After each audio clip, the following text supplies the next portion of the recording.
Hello, Andrew. How are you? I'm good. How are you feeling? Oh, it's an interesting question. It feels loaded. It usually doesn't feel so loaded, but I'm I'm very aware at this moment in a way that I had not expected to be aware of being 65 and sort of checking on how I feel all the time.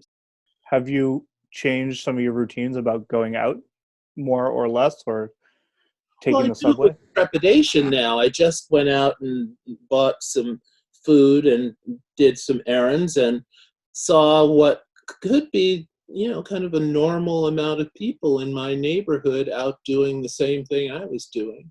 But it was clear that people were um, visualizing, 6 foot spaces between us all, and Yeah. everyone was holding to those spaces.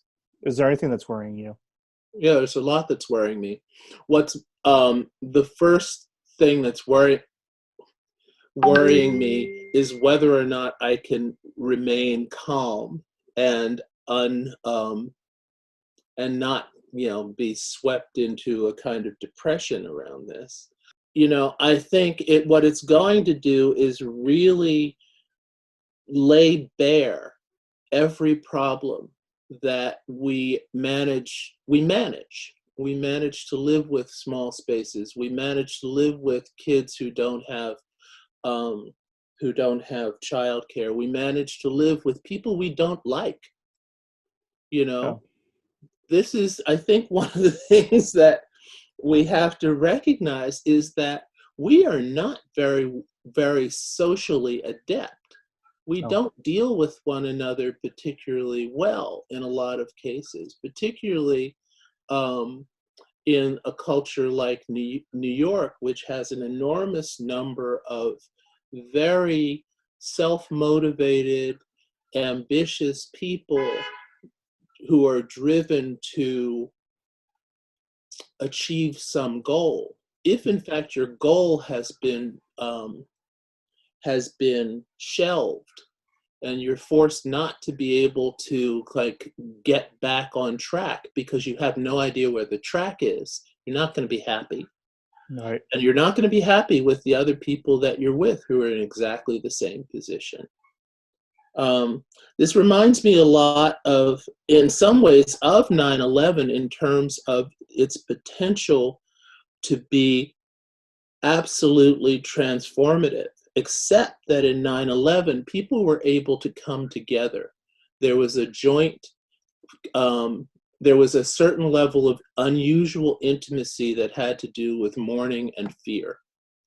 This, in this situation, there is fear that, and intimacy is forbidden. Right. 9/11, new relationships formed, people got together, everything now is dissuades you from actually going into situations where intimacy is possible Yeah. if it's not an old relationship. And it's going to be a struggle to be human through this period because we're not ready for this. Yeah.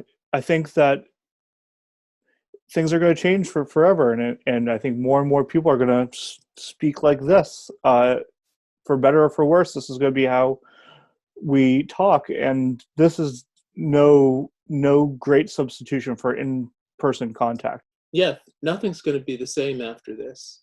I think that we have to be patient with one another and try to be kind to one another and try to be generous as we can, but also realize that with this, we're a lot is going to be done wrong, Yeah. and we are going to have to be patient with one another as we try to correct things, and some of those things we won't be able to correct.